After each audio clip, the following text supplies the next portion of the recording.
What is coaching and how does it differ from mentoring?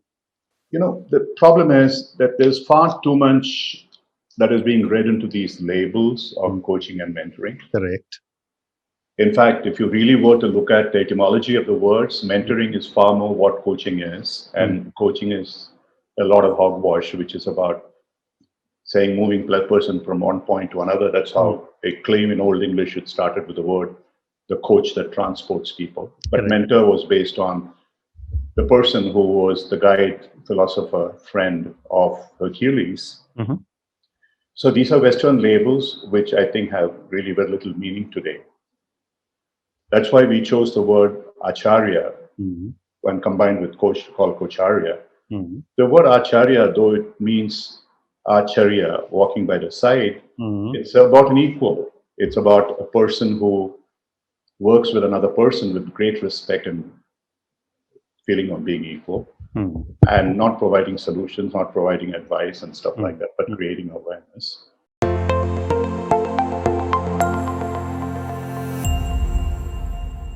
Welcome to another episode of The Brand Called You, a podcast and podcast show that brings you leadership lessons, knowledge, experience, and wisdom from hundreds of successful individuals from around the world. If you are new to our channel, please consider subscribing to it and hit the bell icon so that you never miss an update. I am Ashutosh Garg, and today I'm privileged to welcome not just a person who has been a very, very senior corporate professional, but also is a master coach, Mr. Ram Ramanathan. Ram, welcome to the show. Thank you. Ram is the co founder of Master Coach. He is also with Coacharya. He has been the group president of the Bakri Group, the president of the Anand Group, and he was a global senior manager with Unilever. So, Ram, let's start with coaching. What decided you what made you decide to become a coach? Well, yeah, I'd love to say that, like many master coaches claim, that I was a Mhm. born coach. I wasn't. Okay. Okay. I was nowhere near being a coach-like person during my Mhm. entire corporate career. Mhm. Where even though, yeah, Unilever was my alma mater and so on. Uh, in my generation, at least, that was probably about 40, 50 years ago when I started my career. Mhm. The entire approach to leadership, management, managerial capabilities was one of driving people through fear Right. more than anything else. Hmm. And so you generally told people jump, and then they jumped. If they Hmm. didn't, you would use a stick. Nobody dare ask you, why should I jump? And Hmm. show me how to jump or Oh, whatever, which is what, thankfully, the world has turned into today with hmm. millennials.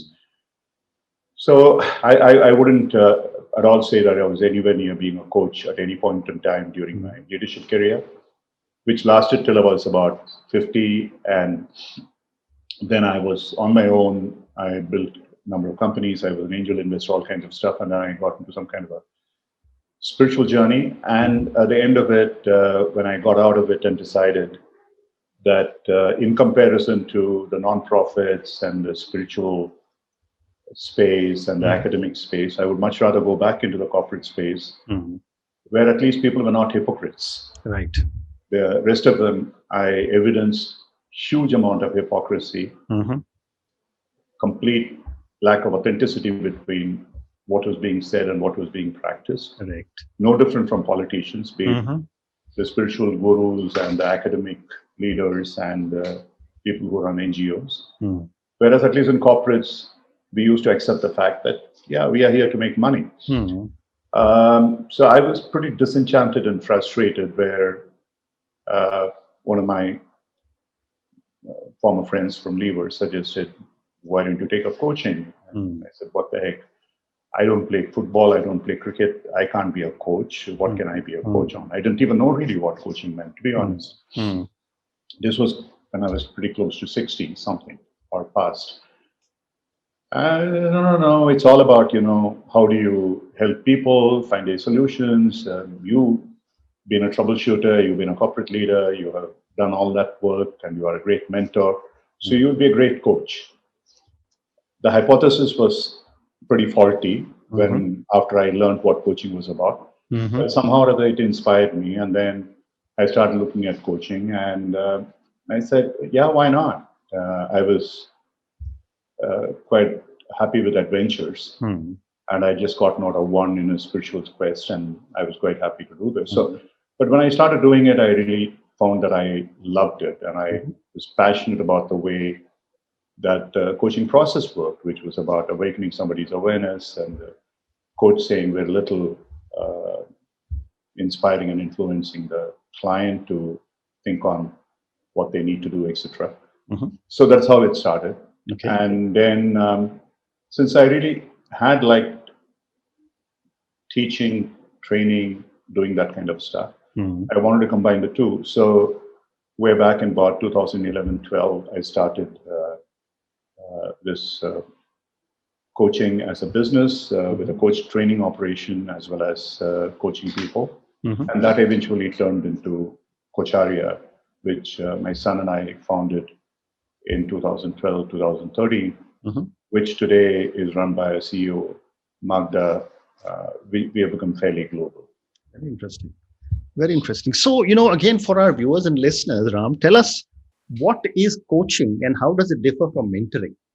The problem is that there's far too much that is being read into these labels of Mm. coaching and mentoring. Correct. In fact, if you really were to look at the etymology of the words, mentoring is far more what coaching is, Mm. and coaching is a lot of hogwash, which is about saying moving a person from one point to another. That's Mm. how a claim in Old English it started with the word the coach that transports people. But Correct. mentor was based on the person who was the guide, philosopher, friend of Hercules. Mm-hmm. So these are Western labels, which I think have really very little meaning today. That's why we chose the word acharya Mm-hmm. when combined with coach, called Coacharya. Mm-hmm. The word acharya, though it means acharya, walking by the side, Mm-hmm. it's about an equal. It's about a person who works with another person with great respect and feeling of being equal, Mm-hmm. and not providing solutions, not providing advice and stuff like that, but Mm-hmm. creating awareness. And that is what the teacher in the Gurukul tradition is supposed to do. Mm-hmm. So yeah, fine. For the purpose of differentiation, we tend to say today that mentoring is probably bringing more your experience and expertise. But for instance, as different from International Coaching Federation, the European Mentoring Coaching Council still calls itself a mentoring and coaching council because they believe that mentoring should also be an awareness creation process, that it should not be a directive process. Mm-hmm. And more, I find organizations are really looking for people who are a mix of both Correct. mentors and coaches. Mm-hmm. Just being a coach, asking the client to gaze on their navel doesn't work. Nobody has the time, nobody has the patience, nobody has the kind of skills to be able to do it. Mm-hmm. So there has to be a mix of bringing in the experience and expertise of the person who's doing the mentoring coaching into that client, but at the same time, not provide solutions. The difference is not providing solution, not being directive, Sure. not being an advisor, not all that kind of a stuff. Mm-hmm. So I don't contribute to the general traditional view held today. I think it will change, and I should change that coaching and mentoring are. And similarly, counseling as well. There Yeah. isn't that great a difference between these three: counseling, coaching, and mentoring. And if you really, we believe that Carl Rogers is really the father of coaching. His Mm-hmm. client-centric approach of empathy, unconditional positive regard, and congruence is Mm-hmm. really what the base of all coaching is about. Mm-hmm. And so between these three, you just move a little bit. Uh, which one is more asking? Which one is a little bit more telling? It all is very situational. And Mm-hmm. all of them are really about the future, not about therapy, which is going into the past. So uh, I would, answer your question in a little longish way. I would put all these about the same. Very interesting. So, Ram, when you and I are probably of a similar vintage, I remember when I was growing up in, the ITC and so on, a mentor or a coach used to be either in the family, father or grandfather, in the company, some senior manager who took a like for you. Today, it has become a profession. Why has coaching become so important in the corporate world today? Well, okay, I'm not really sure. I mean, even now, when you look at the number of people being coached in organizations, Mhm. it's a very, very small proportion. Correct. Okay, so I wouldn't like to make a big deal of it. And Mhm. okay, there are more number of people getting graduated because of as coaches, because of the marketing abilities of some of Mm. these agencies, and so on and so forth. Mm.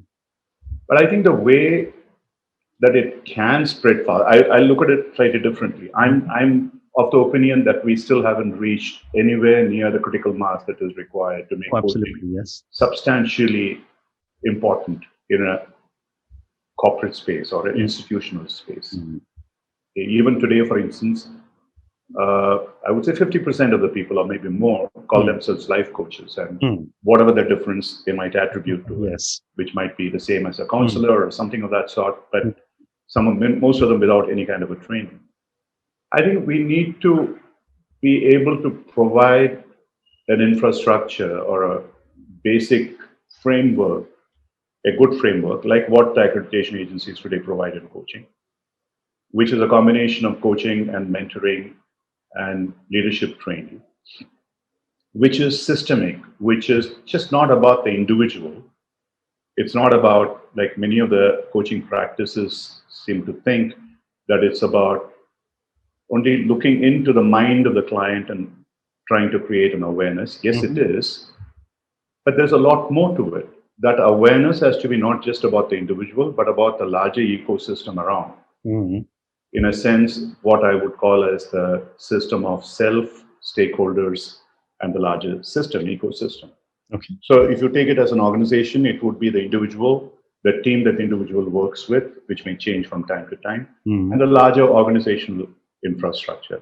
Interesting. So if we are able to expand that individual coaching framework into a larger systemic framework, Mhm. which by necessity would have to also work with teams and groups rather than just individuals, Mhm. I think that's a point at which coaches can make the maximum contribution to Okay. corporates. Mm. And the very simple logic for this is this, or two pieces of logic, if I were to look at it that way, or two or three. One is we would be able to align the needs of the organization in terms of the vision, mission, Mm. goals, etc., with the aspirations of the individuals. When we work with the teams, it's Mm. easier. Second, we would be able to evidence it much better. Mhm. Today, there are many people who claim we can calculate a return on investment on coaching. Mm. I think it's hogwash. It's Mm. just not possible Correct. because it would be multiple indirect derivatives. And there Absolutely. is no way that however much I transform a person's aggressive behavior into a more collaborative behavior, Mm. Mm. I would be able to calculate how much the organization has really added dollars and cents to its Mm. bottom line.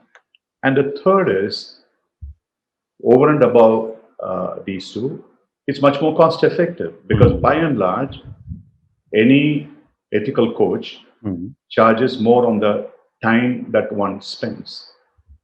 So whether I spend with 6 people, 10 people, or one person, Mm. I charge the same. Mm. And it's much more cost effective if an organization would work with me for 6 to 10 people Mhm. and maybe on a case by case basis with a couple of people as individual Mm. coaching, Mm. they would derive much greater benefit. So, in every which way, a systemic approach would add far greater value through coaching to organizational effectiveness and Mhm. performance. And that is when I think really organizations will start using coaching in a much, much larger way. Very interesting. So tell me, how can coaching benefit a professional manager? I mean, as we go through the ranks, how will a coach help me? See, in multiple ways. I mean, the simplest two or three things that I Mhm. can think about is Mm. first, behaviorally. Mhm. Most managers today, however much people talk about people engagement, emotional intelligence, and all that, they try to copycat people who are above them. And many organizations still while they pay lip service to people management, Mm. they are still very, very task oriented. They talk about collaboration, but each one is out with the swords to reduce the other person for one's own behavior. Right. So many of these things in terms of communication, collaboration, aggression, and so on and so forth, in terms of behavior, they can be substantially enhanced Mm. and brought to the right perspective in a way that helps a larger organization and Mhm. teams through coaching. Okay. And there are multiple performance features, whether it is simple things like how do I delegate better, Right. how do I manage my time better, how do I start looking at the larger strategic aspect of how to take decisions and so on. Mhm. All these adding to the performance management in our organization. Right. From a skill set as well, coaching can do it far better than ordinary training would, Mm. which is vertical. Coaching is much more horizontal, much more people centric, and it can be with groups as well. Sure. And thirdly, as I said, it can align the individual with the team with a larger organization. Mhm. There's a beautiful flow in terms of what I call the organizational cultural ladder matrix, Mm. which stems from the culture and the vision of an organization through the mission into its goals and KPIs and OKRs and stuff like that. Mhm. How do I achieve them? And therefore, while you are able to help that individual move from being just an ordinary manager into a leader. I think these are three or four different ways in which coaching can tremendously enhance the performance Mm. of an individual manager. In very simple words, I would say coaching can help a manager become a leader. Wonderful. And how long should a coaching relationship be for? Well, my views may not necessarily reflect everybody's. Sure. I think there is a minimum period that we need to work with as a coach, which I think is about 6 months. I would prefer 9, Mm. because especially when it's behavioral and changing long-standing habits and so on, there's Mhm. a neuroplastic, neurobiological change that needs to take place. And it usually takes between 3 and 6 months, and especially if it's not being done on a daily mentoring basis with another person, with a coach once in a month, once in 3 weeks, Mhm. it's certainly going to take between about 6 to 9 months. So what I usually do is to work with them on 3 to 4 weeks frequency over a period of about 9 months. Mhm. And in between, we agree on certain things that need to be worked upon. There is an action learning, and then we review that and move on to the next stage. So I think that's about the minimum I would look at. Okay. And the maximum, I would say between about 12 to 18 months. Okay. Beyond that, I think if a coach is still trying to work with a client, Mm. it only means that either the coach has not been successful Mm. in making that change sustainable, Mm. or the coach is making the client dependable on the coach, Okay. dependent on the coach, sorry, Mm. dependent on the coach, Mm. which Mm. is the worst thing that you can do. Correct. So you should sever the cord and make the client independent, as well as make the process sustainable. So somewhere between 9 to 18 months is what That's I an ideal believe time. is about the time period. And I would say at the maximum, it might be about 2 to 3 weeks. I would say 3 weeks. Mhm. So probably anywhere between about 12 to 20 sessions, Mhm. roughly about an hour to 90 minutes. With Mm. Indian clients, I prefer to have 90 minutes because we tend to build a relationship Mm. in a way that we don't hurry the other person up. Right. Whereas typically the Western coaching approach is, oh, we are on the top of the bye bye, okay, that kind of a stuff, Correct. which is, I think, inimical to the coaching approach. Mm. So if you do it that way, this is what I would put down as my norms. Very interesting. And one last question for coaching before I move to the next segment. Sure. How does a coachee evaluate whether I have a good coach? By the time you worked with a person for about 3 months as a Mhm. coach, you are able to create a certain awareness in the client Mhm. as to what are those limiting beliefs which have been blocking them in moving forward, Mm. and how do they move forward from a very transactional thinking of what's happening at this point in time purely from mercenary beliefs into a larger space of defining a purpose and so on. At least this is the way that I work. Mhm. So if I were to advise another person to look for what's in a coach, what is the value that the coach has added to me, which is now helping me to coach myself Mhm. in a sense. So, in a very, very simplistic way, the coach should be able to enable the client to self coach during the period of coaching and gradually reduce the dependence. And the self coaching would lead to a greater sense of self awareness, a self discovery of the purpose and meaning in life, Mhm. and to be able to create a future vision which is much larger than what the coach and the client have agreed on, which Mhm. may be one or two transactional items on the agenda. Right. So, I mean, that would be my advice to people, and which is what I would try and ask my clients to evaluate me on. Mm. What is that shift that has happened to you, which is lifelong, that would be sustainable for you? In what way have you improved your relationships Mm. across, not just with your boss so that you can get a promotion, Mm. or with a peer that you have a problem, but how has it really changed you? Those are the kind of things that one can measure. Very, very interesting. So, Ram, I'm now going to move to the second segment of our conversation with some questions for you personally. For someone who's run such large businesses, set up an amazing coaching organization, what are some of the core values you believe in? There's only one simple, I mean, if you're familiar with the Hindu Vedic scripture, I don't want to Mhm. call it Hindu. Hindu is a Yeah. borrowed Arabic word. Hmm. Um, there's the five yamas of yoga. Mhm. I don't believe in truth because truth is everybody's perception. And Correct. nobody has realized the ultimate truth of the Brahman, which is, Hmm. again, total BS. All these other things, be coveting somebody else, and so on and so forth. And brahmacharya doesn't mean Hmm. what it Yeah. popularly supposed to mean. It's completely different. It's walking the path of the truth, the Brahman, not celibacy, as these fake sannyasis make it appear. Hmm.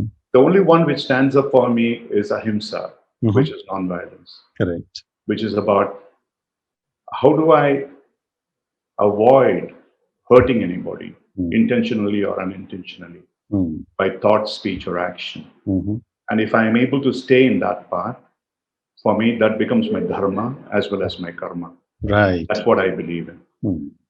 Okay. And my next question is really a question relating to success. As you look back at life after having achieved so much, from where you stand today, what does success mean to Ram? Nothing. Hmm. I don't think the word it doesn't even resonate in any which way. There were times when it did. 30 years ago, 40 years ago, it was measured in millions of dollars or crores of rupees or whatever it is in a status and so on and so forth. Today, it's just a pure acceptance. So I don't even want to say, okay, how many people have I helped and whatever it is. Okay. Okay. Big deal. It doesn't happen because of anything that I have brought about. Mhm. Whatever needs to happen happens. So I don't think the word success. I would if I were to use an alternative word, I would say fulfillment or Mhm. acceptance. And therefore, to me, fulfillment is about just being there. And it all sounds a bit artificial, but the fact is, be an acceptance of what the universe provides. Hmm. Very If interesting. I'm able to do that, I'm fine. Wonderful. And my last question to you now, Ram, which is, this is the thousands of people who will listen to our conversation. As someone who spent so many years in the corporate world, what would your advice be to a young individual who's starting off on her or his journey in the corporate world? Yeah, it's a difficult question Hmm. because, I mean, there is no, I don't believe that there is any kind of a generic answer. Okay, sure. Each person's DNA is completely different. The whole etymology of coaching is based on that. But in general, all that I would tell the person is believe in yourself and try to figure out what's your real purpose in this life, not some framework of ikigai and so on and so forth. In the Hindu philosophy, the Vedic philosophy, we believe in something called a prarabdha, which is the reason why you took birth.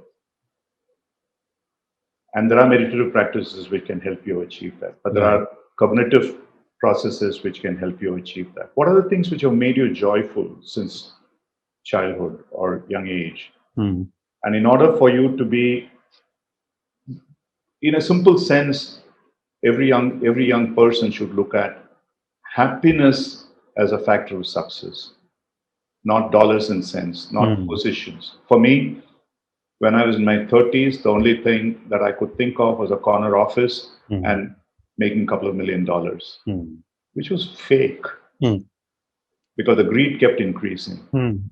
But if we were to develop a mindset of need-based purpose in life, which enables us, empowers us, as well as people around us, and that's what matters. And for that, you need to have belief in yourself, confidence that yes, irrespective of whatever other people may think, if I follow that, I would succeed. So that's about what I would leave someone with. Thank you, Ram. Ram, thank you very much. It's been such an amazing conversation talking to you. A lot of new things that I have learned about coaching today. Thank you again. Oh, totally my pleasure. And anytime again. So, thanks. Bye.